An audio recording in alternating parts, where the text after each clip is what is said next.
Maintenant, ça c'est le premier point. Maintenant, le recensement porte à porte. On dit, une fois qu'il y a eu contestation, je ne tiens plus là. Le recensement porte à porte, le résultat que la Mirena et la CPS ont donné, les voici. J'ai ça, et ces résultats disent clairement que, eh bien, aujourd'hui, les Béninois font autour, c'est-à-dire les Béninois de 8 ans, ayant 8 ans au moins, donc 8 ans et plus, font 6 636 742. Là n'est pas le débat. Je vais vous montrer. Quand on dit, et puis, la CPS prend le papier et dit, vous voyez, non, la Liborie, ça fait 572 985. Quand on a vérifié avec les résultats de 2002 du recensement général de la population et de l'habitat, mais c'est pratiquement, ça tient dans un mouchoir de poche. Donc, c'est juste. Prenons le littoral Cotonou. Ça fait, et le recensement donne 526 949. Oui, vous savez, et en 2002, la population de Cotonou était autour de 400 quelque chose mille. Aujourd'hui, vous savez qu'il y a des villes périphériques comme Abomey, Calavi, Godomé qui consomment la population de Cotonou. Quand on a fait le test, eh bien, cette population de Cotonou-là, tiens, je leur donne raison. Mais là où il ne faut pas que la CPS prenne les autres pour des cons, que la CPS ou les acteurs de la CPS prennent les Béninois pour des cons, c'est ici que je vais vous dire. Les résultats, nous appelons ça les agrégats. Les agrégats là sont justes. C'est-à-dire qu'on peut dire c'est juste, à quelques erreurs près. Mais je vais vous dire, nous sommes en matière électorale. Je prends deux choses. Cotonou, on a trouvé 526 949. Nous considérons que c'est juste. Et je vous fais la démonstration pour que le commun des Béninois comprenne. Puisque nous sommes en matière électorale. Et on sait, j'ai pris que le cas de Cotonou, on sait peut-être que à Cotonou, le fief, n'est-ce pas, de la renaissance du Bénin, je prends par exemple, c'est beaucoup plus, n'est-ce pas, dans la 16e circonscription et à Fidrosset. C'est-à-dire les résultats des différentes élections ont montré peut-être que 90% des populations de Fidrosset votent pour l'ARB. Et que un quartier comme Pampan, dans la 15e circoncision, c'est un exemple que je donne, hein, les résultats de toutes les élections que nous avions eu à faire là, puisque les politiques, c'est comme ça que nous faisons. On est parti regarder, on a regardé là. On a trouvé que, à Pampan là, 90% encore de ces habitants là votent pour le PRD. Ok. On est parti prendre maintenant Sodiatime. On a vu que Sodiatime là, c'est ceux qui sont là votent, vous suivez, hein, votent, n'est-ce pas, à 40% pour la FCBE. C'est un exemple que je donne. Et on veut confectionner, on veut faire le recensement. Première technique, quand vous n'êtes pas là, voilà ce qui va faire. Le chiffre global de Cotonou est juste non. Mais quand on est parti dans Fidrosset là, au lieu de prendre les 1000 personnes qui votent toujours, au lieu de recenser les 1000 personnes qui votent toujours pour la RB, pour que la RB ait 90% là, on n'a pas pris les 1000 personnes. On a fait quoi? On a ciblé des populations d'obédience FCBE. Vous suivez? On va cibler des maisons où c'est les gens de la FCBE qui sont dedans. Et on enregistre des enfants de moins de 12 ans là. On les enregistre et on met sur la liste qu'ils ont 18 ans. Je ne sais pas si tu vois. Donc, ça c'est un. Et dans les maisons qu'on sait que c'est des RB là, on réduit, n'est-ce pas, le recensement. C'est-à-dire qu'on réduit, n'est-ce pas, les inscriptions. Donc, on a diminué dans l'autre maison où on sait que c'est d'obédience FCBE. On a augmenté en prenant des gens qui ont moins de 18 ans qu'on a dit, on les a montés pour dire qu'ils ont 18 ans. Et dans l'autre maison, on a réduit, on a diminué. Et on fait ainsi, ça veut dire finalement, on a trouvé les 1000 dans Fidrosset. Mais les 1000 là ne sont plus les 1000 de la RD.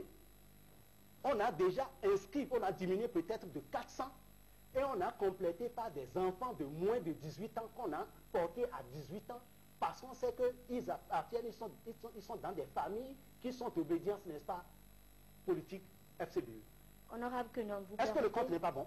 Honorable, vous permettez, ce sont là des irrégularités, des éléments qui ont été dénoncés déjà par ceux de votre camp depuis le démarrage de la cartographie censitaire. Et vous étiez aux affaires. Vous n'avez rien dit à ce moment-là. C'est aujourd'hui où vous n'êtes plus aux affaires que vous parlez. Non, madame de Suevo, vous êtes en déphasage par rapport à ce que je suis en train d'expliquer. Je suis en train de vous expliquer, n'est-ce pas, le recensement, comment est-ce qu'il peut être pirate et qu'il peut être truqué. C'est ça? Oui, ça on a compris. On a compris, honorable, ce qu'on voudrait savoir. Attentement également, on fait pareil. Donc ça veut dire finalement au total, attentement, c'est le PRD, c'est peut-être 800 personnes. Au lieu de recenser effectivement les 800 personnes qui sont véritablement des personnes âgées de 18 ans, on a réduit, on a compensé, c'est-à-dire on a réduit et on a compensé par des gens de famille, d'obédience, d'une obédience politique, et on trouve les 800. Si on va au vote, ça veut dire qu'à Pampan, le PRD n'aura plus les 800. Il aura peut-être moins il aura 400, parce que déjà, on lui dit, vous avez 800 à Pampan, non? C'est toujours 800. Le littoral, c'est 526 000, mais en réalité, ça veut dire tout simplement qu'on a diminué. Mais qu'est-ce qui vous permet de faire ces remarques-là, de déchirer? Vous savez, j'ai été auteur de la loi. Je n'ai pas fini, hein. Je vais vous donner d'autres démonstrations. Je suis auteur de la loi. Je suis allé dans plusieurs pays pendant la 4e législature avec justement à la tête en ce moment de ce ministère chargé des relations publiques, le ministre Alain Adiou. Donc on était parti dans plusieurs pays et en dehors de ça, moi en tant que parlementaire, je suis allé dans d'autres pays et je me suis mis à l'école pour savoir quelles sont les techniques utilisées pour frauder électroniquement. Mais qu'est-ce qui vous prouve que ces techniques ont été utilisées? Non, mais je vous dis quelque chose. Je dis, tant que je ne suis pas là, mais puisque je vous ai démontré que j'étais là, et avec mon œil vigilant, sur 1500, 1600 à recruter, voilà ce qui a été fait. Mais les autres étaient là, ils n'ont même pas dénoncé, c'est moi qui ai fait le contrôle. Oui, je n'accuse personne. Mais je dis, deuxième chose, voilà comment on peut encore tricher. Vous voyez? Et c'est ça, c'est les experts qui m'ont dit. Les partenaires fournisseurs des kits.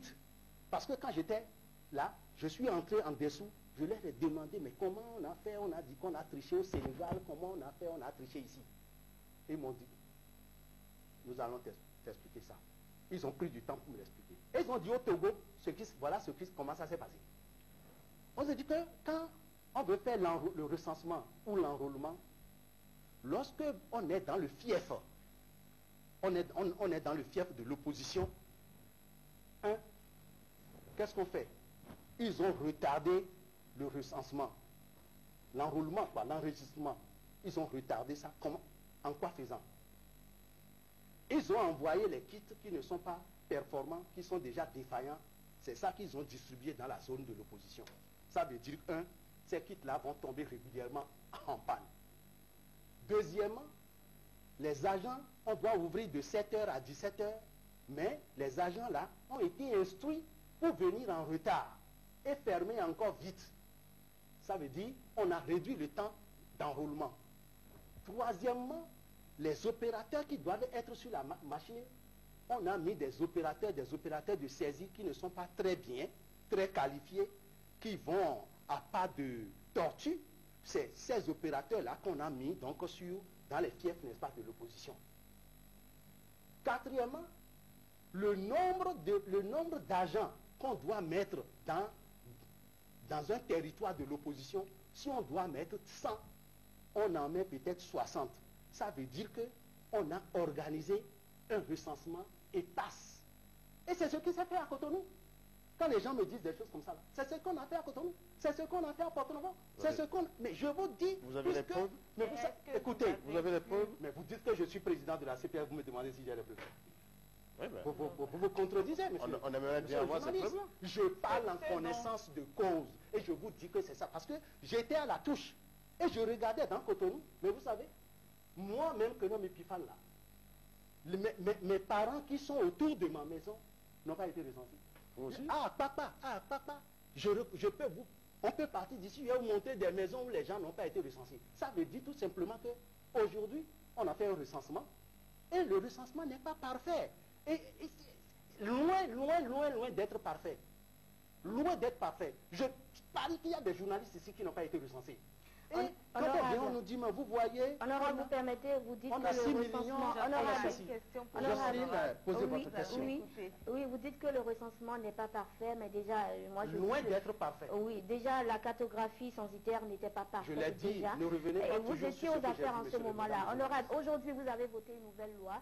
Et il y a des dispositions transitoires. Vous avez une LEPI informatisée, liste électorale informatisée, vérifiée ou transitoire. Vous avez le choix. Est-ce que vous pouvez nous expliquer la différence entre ces listes et puis la LEPI? Qu'est-ce qui va changer si on va utiliser ces dispositions transitoires? Madame le journaliste, oui. Nous n'arrêtons pas la LEPI. Nous faisons des griefs à la conduite de la LEPI et je viens de vous démontrer par A plus B comment les choses se sont passées pour que les citoyens qui se trouvent dans les secteurs de l'opposition n'ont pas pu être recensés. Mais j'ai oublié un point. Okay. Pour étayer tout ce que l'argumentaire que je viens de vous donner, quand j'étais à la CPS, où on a voulu faire la cartographie, les appareils GPS là, on a reçu les appareils GPS quand les gens disent que non, c'est la Mirena. Mais j'ai constaté que on a mis tous les appareils GPS dans les départements septentrionaux. Ça dit que la quantité, le nombre d'appareils GPS qu'il doit avoir dans la Liborie, on a mis ça. Le nombre qu'il doit avoir dans la Takura, on a mis ça. Le nombre qu'il doit avoir dans le Borbou, on a mis ça. À quelques différences près. Et puis dans les départements qui constituent le fief de l'opposition, on en a mis quelques 3, 4, 10. Vous avez, c'est ça qui a créé le cri d'Aladala. Donc ça veut dire, c'est ça les techniques. Ça veut dire qu'on vous dit ça se fait, on met des choses, on se poudre dans votre zone et on fait le plein. Mais ça ne va pas. Je vous dis, c'est ça, je veux que vous rectifiez votre langage. C'est la Mirena qui conduit, moi je contrôle. Et c'est parce que j'ai contrôlé que j'ai pu dénicher ça. J'ai fait faire même une enquête. Une enquête interne conduite donc par des membres de la CPS qui ont confirmé la chose.